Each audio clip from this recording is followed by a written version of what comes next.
On the 5th of February, Strategy CEO Phong Lei gave investors a number that sent a chill down the spine of the entire crypto market.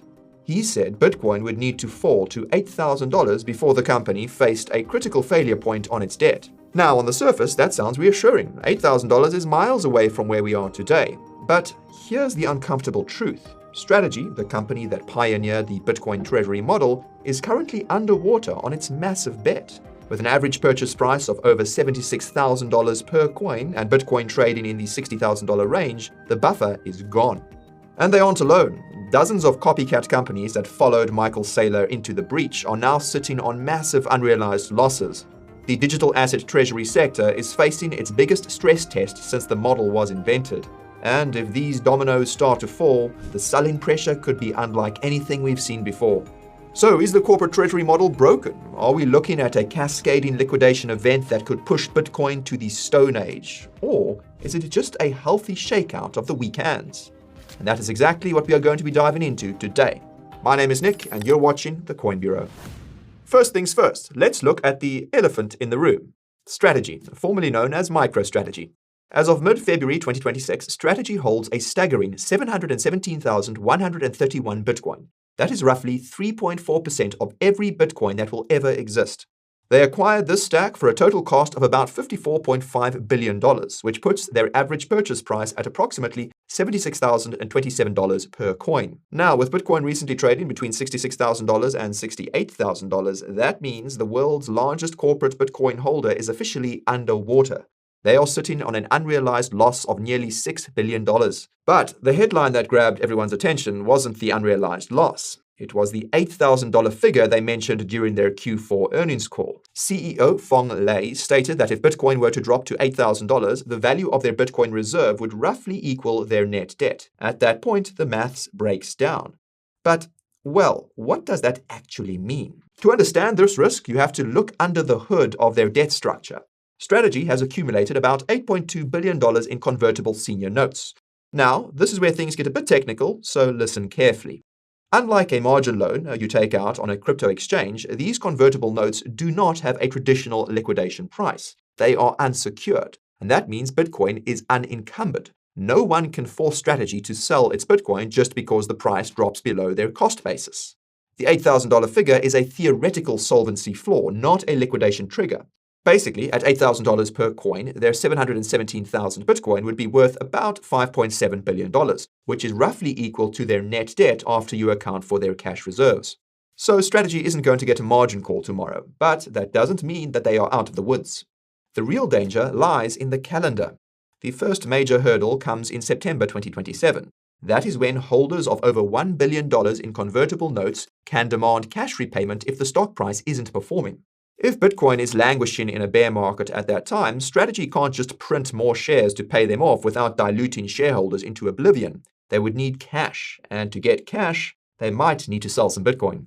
And remember, Strategy has obligations. They have roughly $888 million a year in interest and dividend payments to service.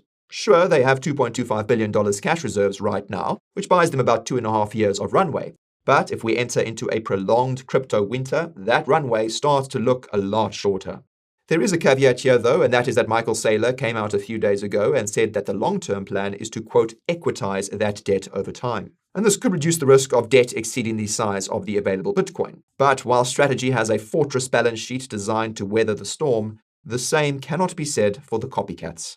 You see, Strategy's success spawned a legion of imitators. In 2025 alone, public companies added nearly 500,000 Bitcoin to their balance sheets. But many of these players are smaller, less capitalized, and far more vulnerable. Take Bitmine Immersion, for example. Bitmine pivoted hard into an Ethereum treasury strategy, accumulating over 4 million ETH. But their timing was, well, let's just say it wasn't ideal. With an average cost price of around $3,800 per ETH and prices dropping significantly below that, they are sitting on unrealized losses estimated to be over $7.9 billion.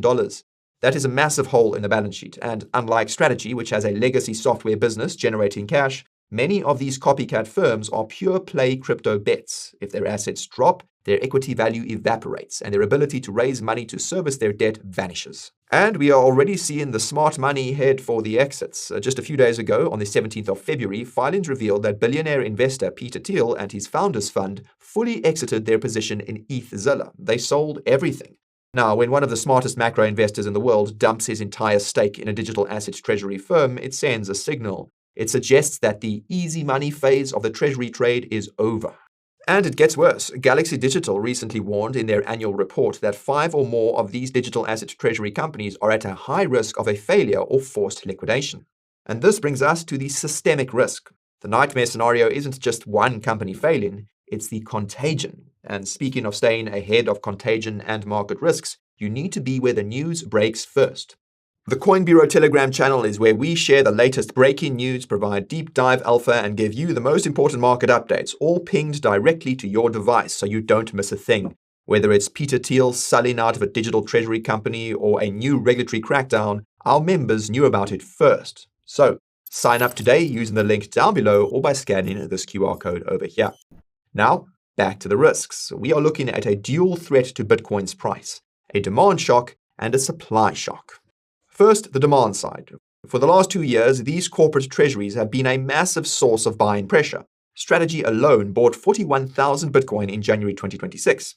If these companies stop buying because their stock prices are tanking and they can't raise capital, that is a huge chunk of demand that just vanishes. Second, the supply side, and this is the scary part. If companies like Bitmine or the smaller players identified by Galaxy Digital run out of cash, they become forced sellers. It creates a feedback loop. Prices drop, companies get margin called, or they need the cash. They sell Bitcoin, prices drop further, and further companies get margin called or need the cash. We've already seen this movie play out before. We saw it with Luna, we saw it with Three Arrows Capital. Forced sellers don't care about chart support levels. They sell because they have to. And we'd already seen signs of this. On-chain data shows that Marathon Holdings, another major player, recently moved about 1,400 Bitcoin to exchange wallets. Now, moving to an exchange wallet doesn't mean that they're automatically going to sell, but it usually means they want the option to sell. So, is it a time to panic? Are we heading to $8,000? To be blunt, almost certainly not, and here's why. The $8,000 scenario is absurd. The average production cost for a Bitcoin right now, just the electricity, is estimated between $40,000 and $87,000 depending on the miner's efficiency. If Bitcoin fell to $8,000, it would be trading at a 90% discount to its production cost. The entire global mining network would shut down overnight. It would be a catastrophic failure of the network incentives that has never happened in history. Furthermore, the institutional floor is much higher than people think. BlackRock's IBIT ETF alone holds over $54 billion in Bitcoin.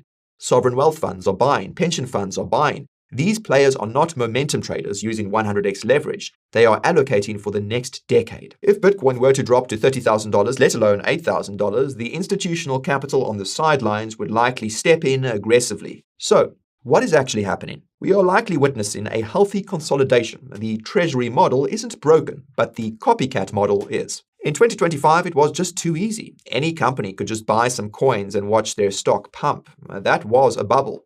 Now, that bubble is deflating. The undercapitalized players, the ones who bought high with bad debt, they're the ones that are going to get washed out. And frankly, that is good for the ecosystem. It transfers Bitcoin from weak hands, companies that bought it for marketing purposes, to the strong hands, like long-term institutional holders. Strategy, with its unencumbered coins and massive cash runway, will likely survive, even if their stock price takes a beating. They have prepared for this. The tourists, they have not. So, while headlines about $8,000 and insolvency are scary, they are largely noise. The risk is real for specific companies that over-leveraged, but for Bitcoin itself, this is just another Tuesday. But what do you think? Is the treasury model a ticking time bomb, or is Michael Saylor a genius playing 4D chess? Let us know your thoughts in the comments down below. And if you want to understand more about the mining dynamics protecting the price floor, check out our video on that right over here. And if you want to see who is actually buying this dip, check out that video right over here. Okay, thank you all very much for watching, and I'll see you again soon. This is Nick, signing off.